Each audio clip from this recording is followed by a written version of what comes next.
Hello everyone, this is Serious Trivia, and with Civilization VII set to release later this week, I wanted to take this opportunity to look at how China is represented in the game, as it will definitely be my first campaign once the game is released. And for those out of the loop, Civilization VII represents a huge departure for the franchise with the introduction of ages and leaders, and with this change, China is no longer just a civ that you can select to play like in past titles. Instead, for the initial launch, China will be represented by its leader Confucius and the Han, Ming, and Qing dynasties for the antiquities, exploration, and modern ages, respectively. As the game is not yet released, most of the discussion here today will be based off of information provided by the Civilization official website and some of the pre-released live streams. And the purpose of this video is to explore the design approach and historical background behind the mechanics and bonuses that Civilization VII decided to use to represent China, in particular with the leader choice of Confucius and the starting antiquity civilization in the Han Chinese. And hopefully by adding some historical context here, it will help enrich your experience with the game. Now, starting with its leader, Confucius is quite an interesting choice, as while he was never a political leader for China, his thoughts and ideology had arguably the most enduring influence and impact for not only China itself, but also the vast majority of the Sinosphere today. Born in 551 BCE in the state of Lu during the spring-autumns period of the Zhou dynasty, Confucius grew up witnessing the decline of the central authority, the political fragmentation, and social upheaval that would eventually give way to the Warring States period. Throughout his political career, Confucius worked in a variety of government posts, including as a shepherd, bookkeeper, clerk, before eventually rising to the position of Minister of Crime, where he attempted to reform the government by promoting meritocracy, morality-based leadership, and a focus on the welfare of the people. However, his ideals clashed with the interests of nobilities and elites who held power, and his reforms ultimately failed. Now, in his late 50s and disillusioned with the political climate, Confucius would resign and begin a period of self-imposed exile, where for the next 14 years, Confucius would travel across the various Chinese states in hopes of offering his reforms, ideals, and advice to any leader who would listen to him, in hopes of finding one who would help implement and promote his vision of a just and harmonious society. Unfortunately, Confucius never found that perfect ruler or situation, and by his late 60s, he would return to his home state of Lu, where he instead devoted himself to teaching and writing. By the time he died in 479 BCE, at the age of 72, Confucius would leave behind many writings and students who would go on to preserve and expand his teachings that would eventually be referred to as the philosophy of Confucianism. Now, in the game, each leader has unique abilities and agendas representing their unique playstyle. For Confucius, the unique ability is called Keju, or the Imperial Examination System, and it provides a 25% growth rate bonus to cities and a +2 science bonus for all specialists. Historically, Keju started in the Sui dynasty in the late 6th century as a means to weaken the monopoly of the gentry clans on government positions and to create a merit-based system for selecting government officials. By the Song dynasty, Confucian classics had become the main subjects of examination as Confucian values dominated the ruling class. This tradition would go on for over 1,300 years, until Keju was finally abolished in 1905, as the clash of Western ideals and technological innovations made the Qing government realize how outdated this imperial examination system was.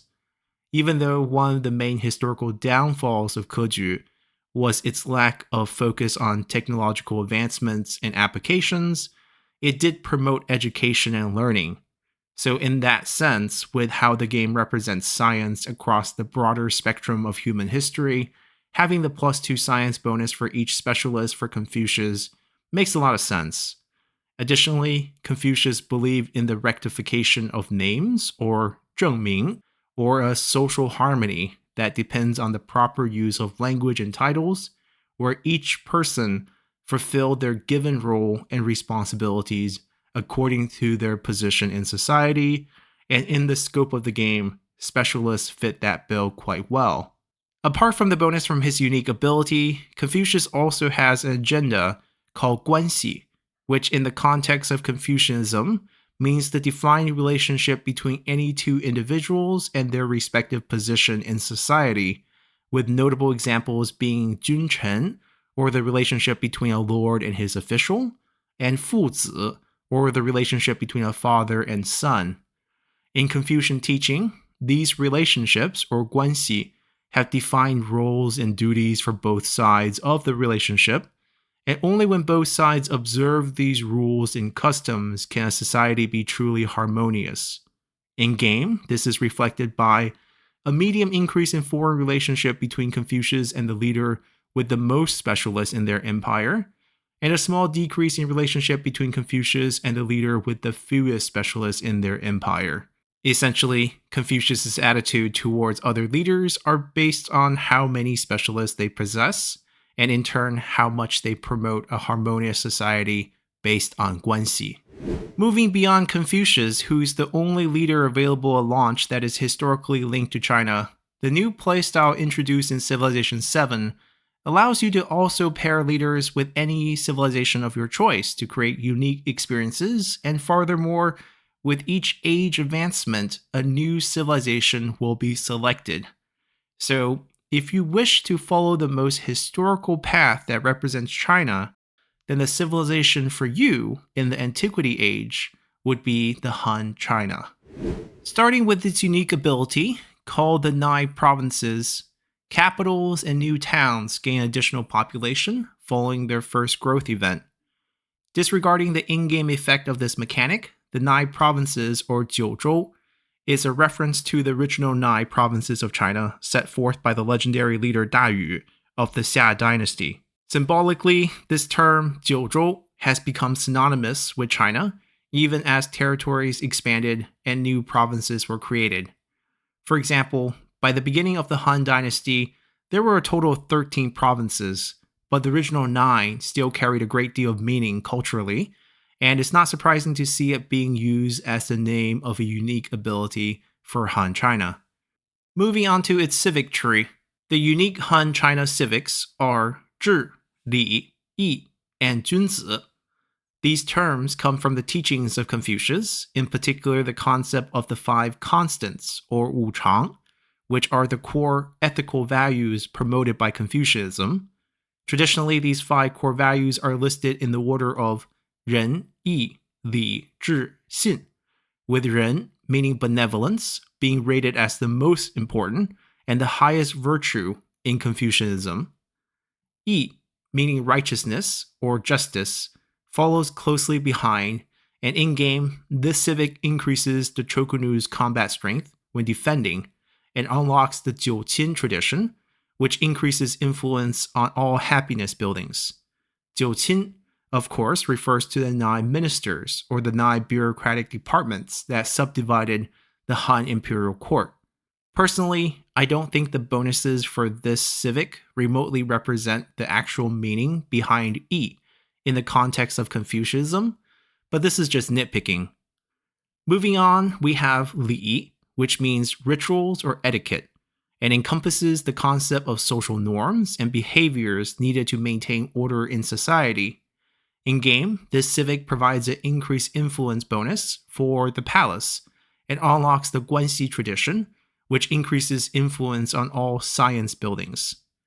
Next, we have Zhi, meaning wisdom, and this unlocks the Great Wall unique improvement for Han China, and bonus science for all science buildings based on adjacency to quarters, as well as an increase to the settlement limit. The last of the 5 constant is Xin, meaning trustworthiness, and like Ren, it was not selected to represent a civic in-game. Instead, we have Junzi, meaning the noble person, or someone who embodies the virtues, wisdom, and morality promoted by Confucianism as the last civic for Han China. In-game, Junzi will increase science output in the capital and unlock the Tianxia tradition, which increases science from specialists.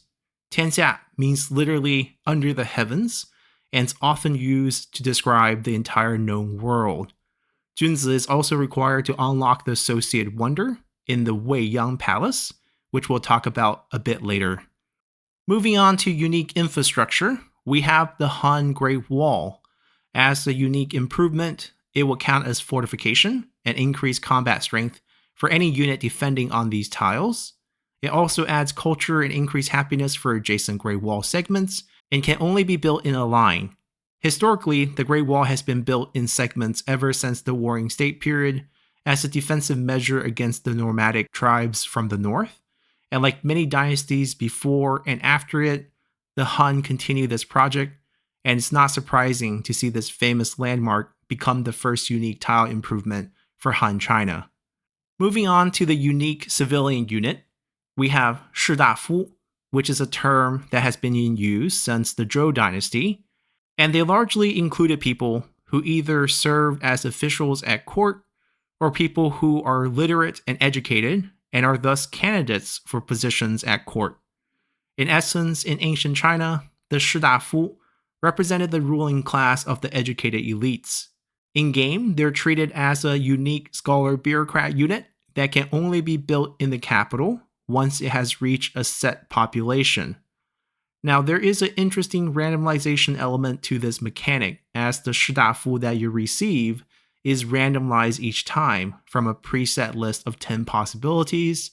No Dafu can be created twice, and the cost for each subsequent Dafu is increased.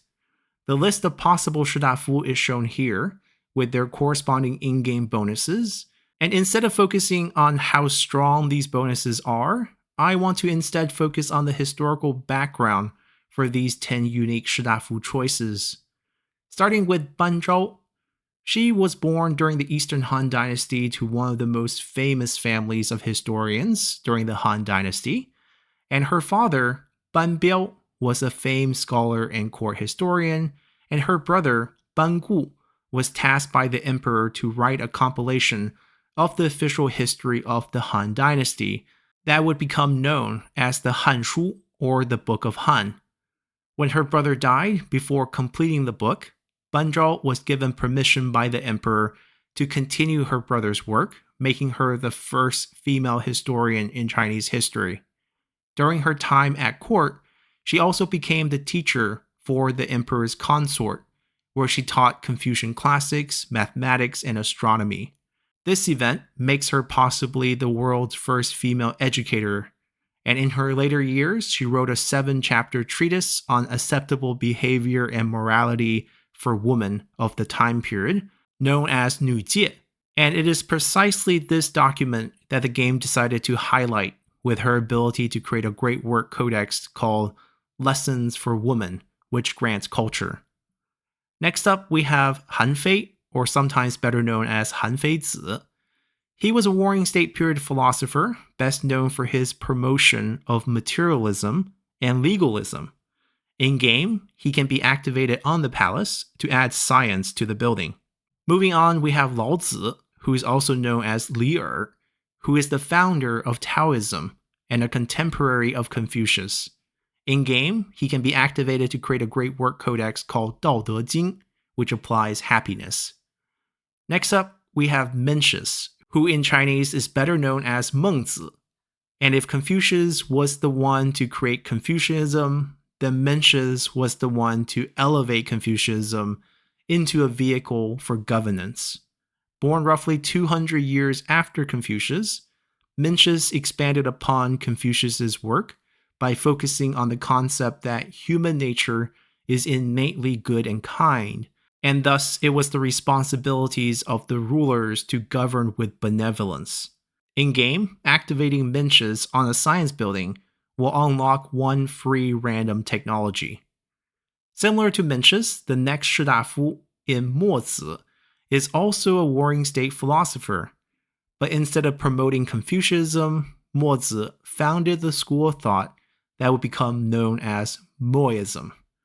At its peak, it rivaled both Confucianism and Taoism and focused on the idea of universal love and utilitarianism, practical utility, and opposed waste and extravagance. They were also particularly skilled engineers and applied their skill to condemn war of aggressions through the construction of defensive siege engines. In-game, activating Mozi in the capital immediately adds to the population. Shangyang, our next Shidafu, was the key reformer that helped build the foundation for the kingdom of Qin, leading to its eventual conquest of the rivaling warring states to create the first unified Chinese dynasty. In terms of philosophy, Shangyang was a practitioner of legalism, and his methods revolutionized the Qin agriculture and military systems, giving it the advantage it needed over the other kingdoms of the warring state period. In-game, activating Shangyang on the palace adds influence to the building. Like Shangyang, our next Shidafu in Shenbuhai is another warring state period reformer who also promoted legalism. But instead of practicing his reforms in the kingdom of Qin, Shenbuhai was a reformer for the small kingdom of Han. Through his reforms and control of the Han court, Shenbuhai was able to turn the small kingdom of Han into a powerful state that few kingdoms dare to attack. In-game, Shenbuhai can be activated in the capital to immediately trigger a celebration, which is the new Golden Age. Now, our next Shidafu is the one that I feel is the most out of place because Wang Yangming was a 15th century Ming dynasty official and philosopher. While he did make great advancements to Confucianism by incorporating elements of Buddhism and statecraft, the fact that he is from the Ming dynasty, or more than a millennium into the future from the Han setting, stands out in comparison to the other 9 Shidafu on this list, who are all from either the Han period or periods that predates the Han. In-game, Wang Yangming can be activated on any army commander to grant it a free promotion. Moving on to Xun Kuang, who is better known as Xunzi. He is a Confucian scholar of the late Warring State period, who easily ranks as the 3rd greatest Confucian scholar of this period, directly behind Confucius and Mencius. Xun Kuang's greatest contribution was in his ability to reconcile many of the weaker points of Confucianism with other rivaling philosophies of the time, in particular Taoism and Moism, which resulted in a more cohesive and enduring version of Confucianism. In-game, he can be activated in a city to boost the science values of all codices in that city. Last but not least, we have Zhang Heng, a famed Eastern Han scholar and engineer who is best known for inventing the world's first seismoscope, along with other breakthroughs in mathematics, astronomy, cartography, and engineering marvels such as the world's first odometer for a chariot. In-game, he can be activated on an academy to grant additional science to the building. Now that we have gone through all 10 Shidafu, I feel like while a few of these Shidafu bonuses capture the historical background and essence of these notable characters, many do not do the characters justice and just feel like random bonuses designed for game balance reasons. However, it is nice to see the game actually creating these 10 unique Shidafu instead of just giving us generic versions with random bonuses. Now, the unique military unit for the Han is the Cho-Ko-Nu, or the repeating crossbowmen, and as the range unit, it has a zone of control, increased defense, and increased combat strength for attacking adjacent unit, which is a nod to the fact that the rapid reload mechanic trades away most of the power that can be achieved with a traditional crossbow, and thus greatly reduce the armor piercing and range of these repeating crossbow. As we don't have all the stats associated with the full roster of Antiquity units, there is not much we can analyze about the strength of this unit for the time being. Now finally, for Han China's Associated Wonder, which is a civilization-aligned wonder that you can build faster when playing as the corresponding civilization, there is the Weiyang Palace, which was the main palace complex of the Western Han Dynasty, located in the capital city of Chang'an. The name Weiyang comes from the classic of poetry and has the meaning of eternal or endless. And this palace complex served over 11 dynasties and regimes and withstood the test of time for over 1,000 years before its final destruction near the end of the Tang Dynasty in 841.